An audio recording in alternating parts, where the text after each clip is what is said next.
Hi everyone and welcome back to my channel. I'm Edwin and this is my deep dive into the Melanie Martinez scandal regarding Timothy Heller.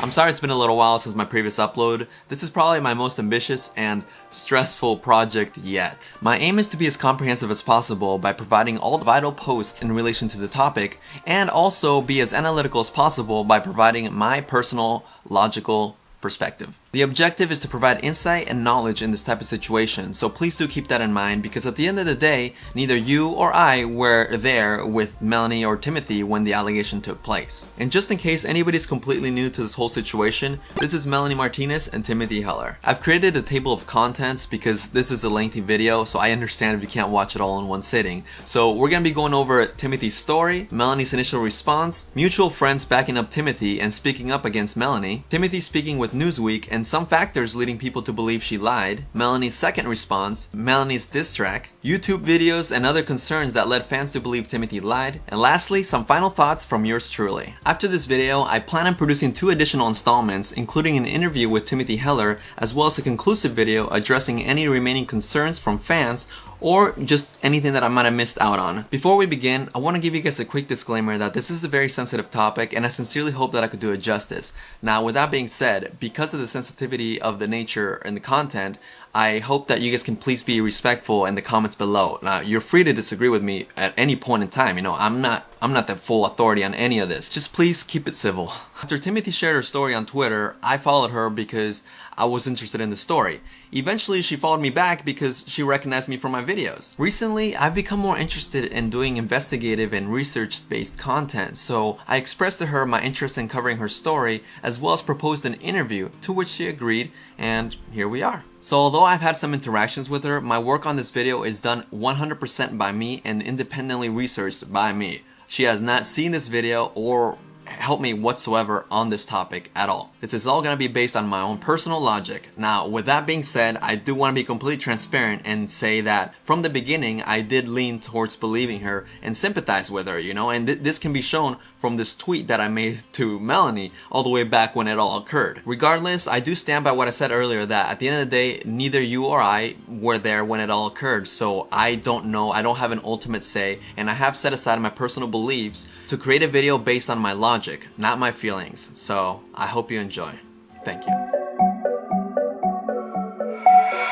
Melanie Martinez is an indie pop artist from New York, known for being on the TV show The Voice, where she sang a cover of Toxic by Britney Spears. She also had a very successful debut single for her song Dollhouse, which is currently sitting at 220 million YouTube views. On December 4th, 2017, her former best friend and musician, Timothy Heller, made a sexual assault allegation about her via Twitter. Timothy started out by explaining why she had kept the secret for years, convincing herself that it wasn't a big deal and that she actually wasn't hurt by it, because the thought of accepting that her own best friend could have done this to her was insane. She explained that Melanie was her best friend who had taken her in, and she was very grateful for her and even felt like she owed her her life. However, according to Timothy, the friendship eventually became all about Melanie, to the point that one night Timothy had to apologize for having an extreme panic attack because it ruined Melanie's night. She said, "During the most difficult time in my life, my rock bottom, her power and control over me grew and grew." Timothy claimed that during a sleepover, Melanie became interested in Timothy's sexual preferences to the point where she asked Timothy if she would sleep with her,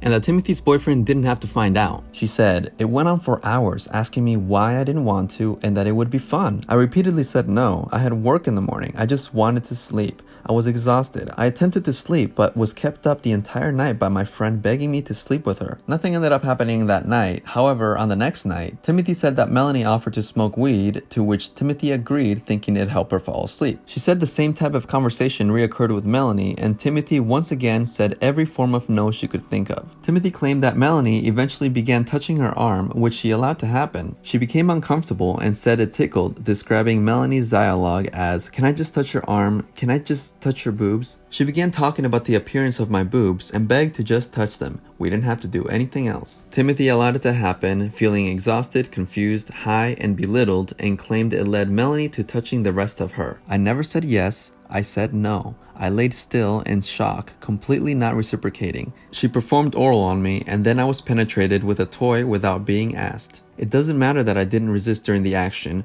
I had been broken down. She knew I didn't want to. I made it clear. I didn't scream at her. I didn't force her off of me. 1, because I loved her, and 2, because I just wanted it all to be over. Again, that is all according to Timothy's story. Now we're going to go over Melanie's statement, which followed on the same night, probably about 8 or so hours later. I am horrified and saddened by the statements and story told tonight by Timothy Heller. What she and I shared was a close friendship for a period of time. We came into each other's lives as we were both starting our careers as artists, and we tried to help each other. We both had pain in dealing with our individual demons and the new paths we were forging, but I truly felt we were trying to lift each other up. She never said no to what we chose to do together, and although we parted ways, I am sending her love and light always. So let's go over the takeaways from Melanie's note. The first point she made was that they both tried to help each other. Now this sort of goes along with Timothy's note. It describes intent to help each other. However, when she says the word tried, it kind of tells me that they were both perhaps unsuccessful at helping each other. You know, she's saying that I tried, but she wasn't successful. And even though Timothy felt like her life revolved around Melanie's,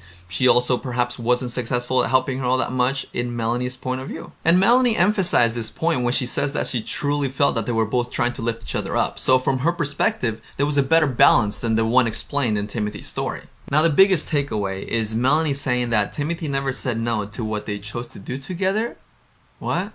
Before I lose any of the Melanie fans that may be watching, I just want to make a quick point that sentence, even at face value in its entirety, still raises an eyebrow. Here's a quick lesson in consent. Yes means yes, no means no, and nothing still means no. For some people, this is where it starts becoming Melanie's word against Timothy, but I just wanted to make sure I clarify that in case like Melanie didn't pick up on Timothy's rejection, or maybe Timothy didn't actually say every form of no, it's still an objectively horrible response to say she didn't say no to what we chose to do together. By saying she never said no, Melanie is putting words, well actually taking words out of Timothy's mouth and neglecting any sort of accountability with this language. And her phrasing of what they chose to do together directs her perspective that Timothy chose to have that toy inserted inside her. Melanie responds to the reoccurring theme of Timothy's story, that is, she said no in every way possible. She never said no. But she also implies that Timothy had a choice by saying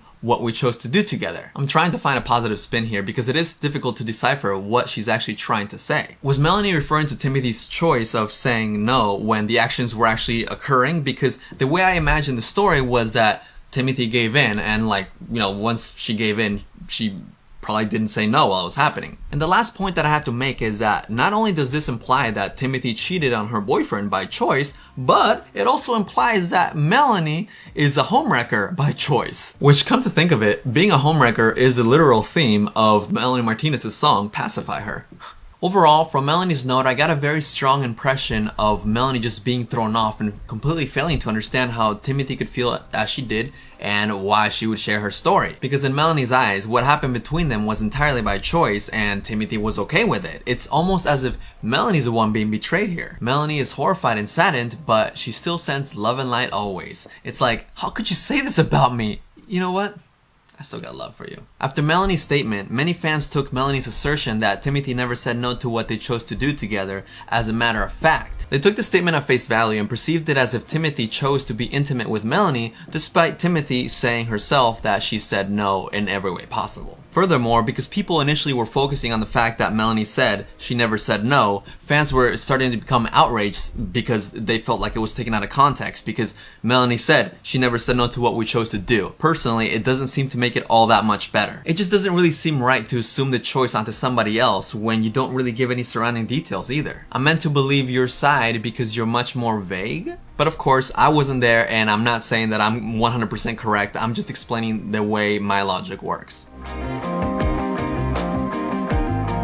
Melanie has a very passionate and young fan base that, as days progressed, became angrier and angrier and started to poke holes at Timothy's story because they looked up to Melanie. But as Timothy was receiving backlash, she also started to receive a lot of support, including from people that were associated with Melanie. For example, Gina Frey was Melanie's close friend and makeup artist for many years and helped manifest her doll aesthetic for the Dollhouse and Carousel music videos, as well as the Crybaby album cover. Gina said she was mistreated often and went on to tweet, "What does it say when an artist stops working with her entire team to the extent that she has to become a makeup artist, director, video editor, stylist, jeweler, and adopt 100 job titles? They are not multi-talented, they're controlling and hard to work with. Hashtag Melanie Martinez. I can't tell you the exact point at which she changed, but quite rapidly her temper became short. She would often lash out, taking her stress out on me, and she would speak to me with disrespect as though I were beneath her. She went on to speak on how she fostered Melanie's PR relationships and how after Melanie's first EP, the fame Melanie experienced weighed on her and she began to change. She described her as self-centered and unable to see outside the scope of her narrow reality or admit when she was wrong. My friendship with her ended years ago after many trivial fights and attempts at repair. I don't know the person she is anymore. I loved who I knew, but I know that person no longer exists. I found this particularly interesting because this is coming from someone who knew Melanie in the beginning of her being on The Voice, before she actually got any real fame. According to an interview from 2013, Melanie was doing photography and messaged Gina via Facebook to see if she could model for her. Another person who spoke up about Melanie is Stella Rose. Stella is an actress and clothing designer who appeared in Melanie's music videos for Crybaby, Dollhouse, and Sippy Cup. She also designed some of the clothing that Melanie would wear in live appearances and photo shoots. She tweeted, "When someone you already knew was shitty gets called out for being even shittier than you thought. If you need me, I'll be over here processing a weird mixture of frustration and relief." She clarified that her decision to stand with Timothy was based on non-physical experiences with Melanie. Lastly, Maddie Karina. Someone tweeted Maddie asking what her thoughts were since she used to be friends with Melanie, and Maddie said, "Yes, used to, and I've been friends with Timothy for a few years. Timothy told me about it a little while ago. I think people need to read it in the context of this happening with a man.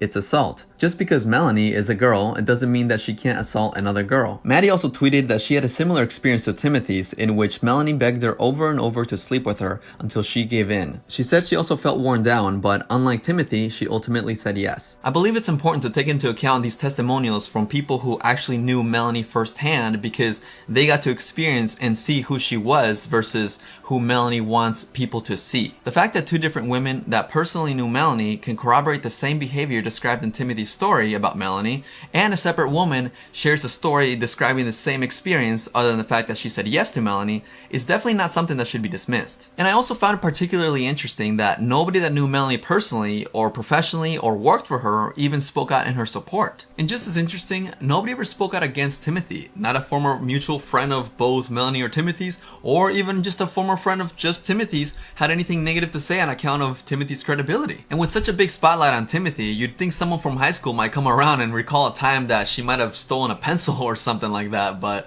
nope.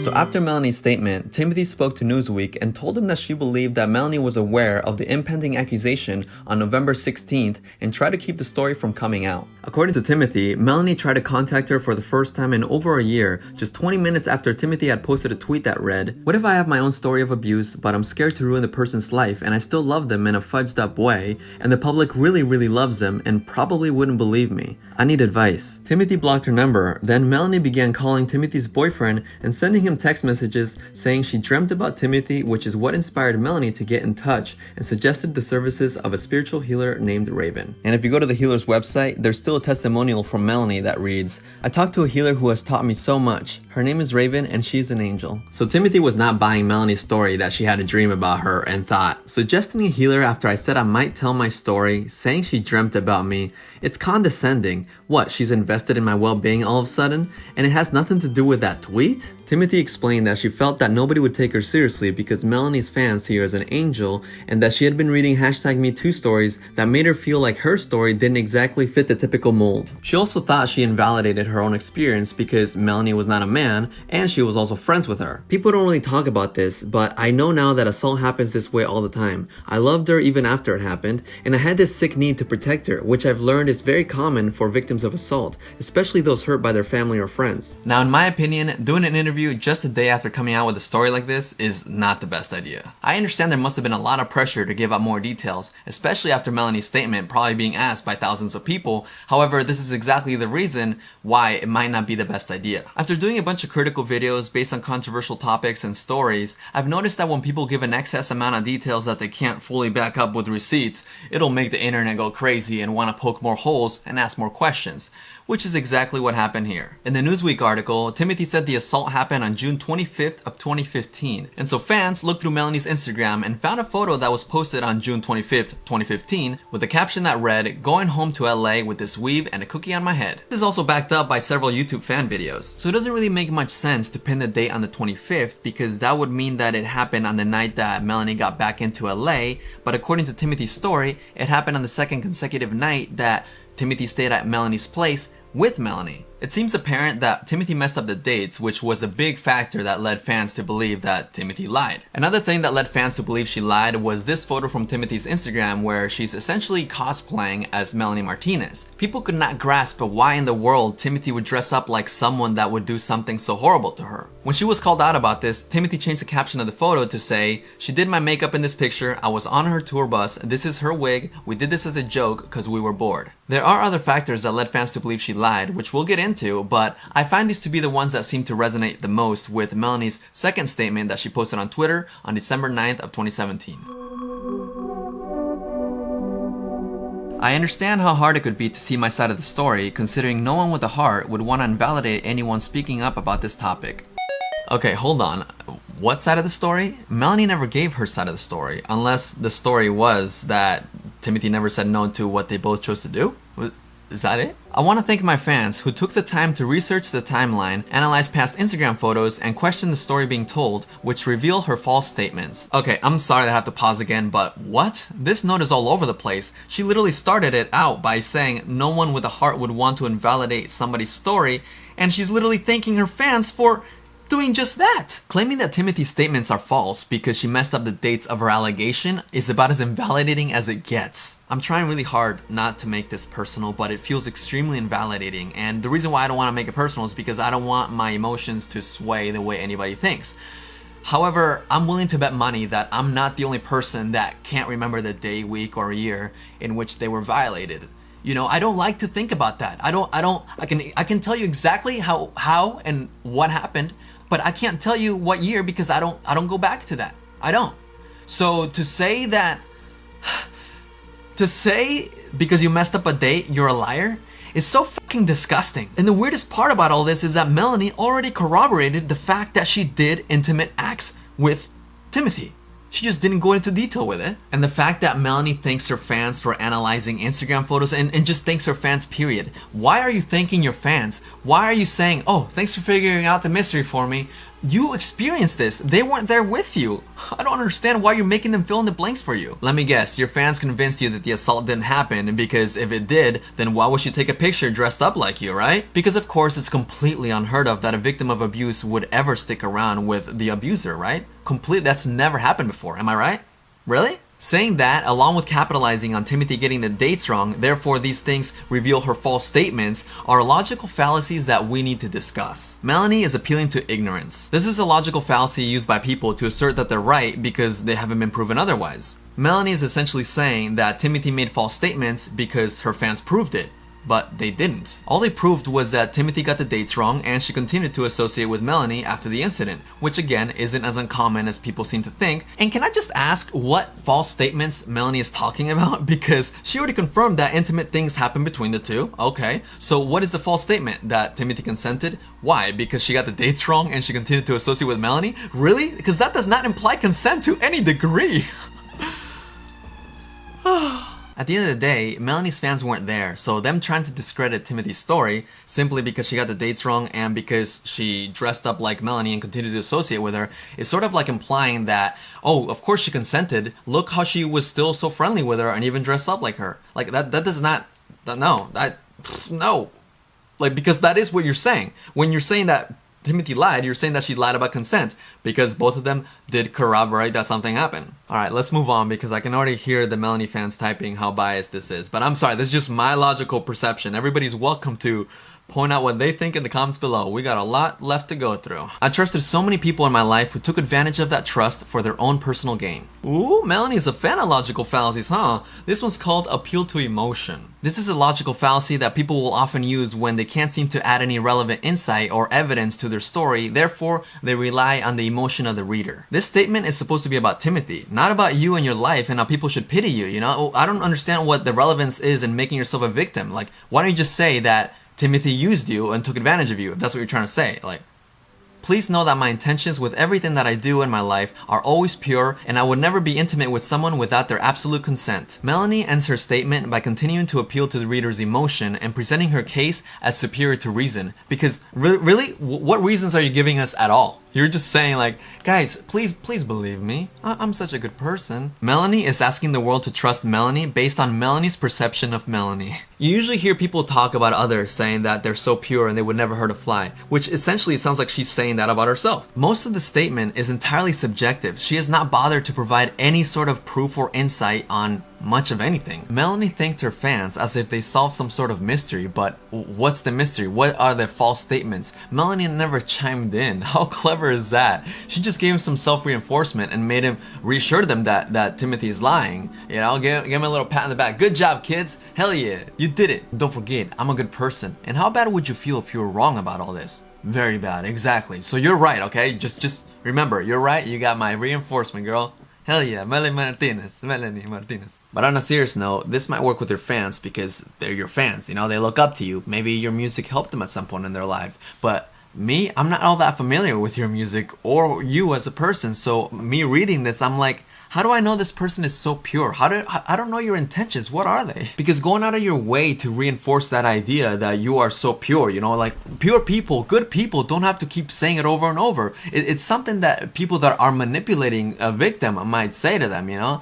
I would never do that. I'm a really good person. Don't forget, I always have good intentions. The way she leaves no room for fault on her end and avoids accountability at all costs just leaves me feeling quite uncomfortable. Obviously, there's no handbook on how to navigate this very sensitive situation, but I just think that Melanie did it very, very poorly. After Melanie's second statement, Timothy posted this photo, and Gina Frey also posted a tweet that read, "So long as you view working with others as advantage versus privilege, you will always be a victim in your own mind." This is of course in reference to Melanie saying she was taken advantage by people she trusted. So that's an interesting tweet because it almost sounds like Gina's describing Melanie as someone who sees herself above others, like it's an advantage to work with me, you know, as instead of like it should be a privilege to work with other people around her, you know, like she thinks of herself first. Whereas it should be a privilege to be able to work with other people. At least that's my interpretation. Maybe I'm reading way too much into it.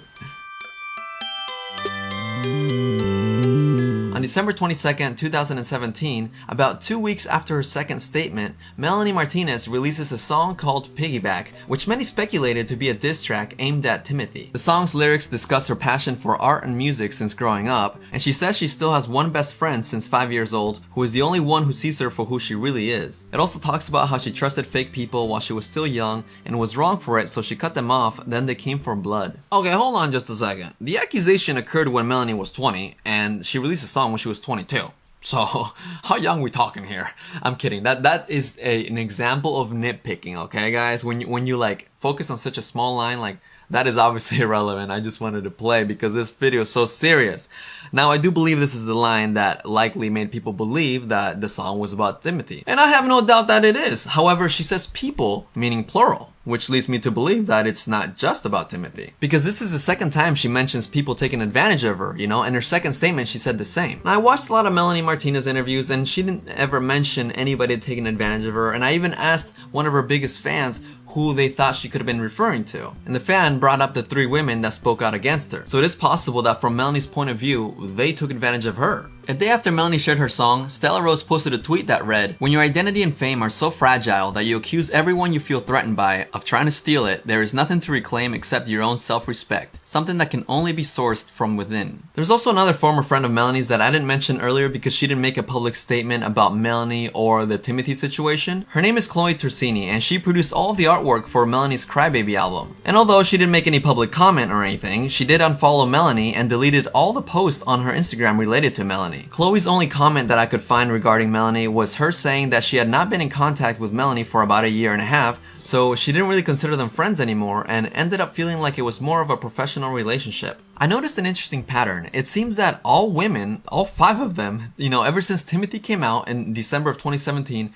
the other 4 women came out consequently after, and they all seem to talk about some sort of shift in Melanie's attitude. You know, they all spoke positively of her from like 2014, 2015, and then something happened. All of them suddenly didn't talk to her after that. You know, it's like it really goes off along with Melanie's lyrics of cutting people off. Kind of makes me wonder if it has anything to do with what Timothy told Newsweek. Timothy told Newsweek that Melanie saw a psychic who told her to cut people out of her life if she wanted to win a Grammy. I mean, it is interesting that it seems like all 5 women were randomly cut off from Melanie's life. But yeah, that was my very unnecessarily long way of explaining why I do think it's logically possible that the song was not only about Timothy, but also the other women that spoke out against Melanie. The lyrics continue saying, "Swear to God I wished y'all the best. You're lying your way to try to gain a piece of me." You see, she keeps saying y'all, so unless Timothy is 2 people. No, but seriously, I think this was a big fuel that added to people calling Timothy a liar, a user, and a clout chaser. When you could never come close cause I know my destiny. Okay, see, and that's the word destiny. I'm sorry, but that kind of makes me think it's the psychic thing. You know, she saw a psychic, she's like, oh, I know my own life. I know this is what I'm meant to be doing. I'm meant to be winning a Grammy. We'll see, maybe she's gonna win a Grammy because she cut all these people off. Or maybe, just maybe, psychics aren't real.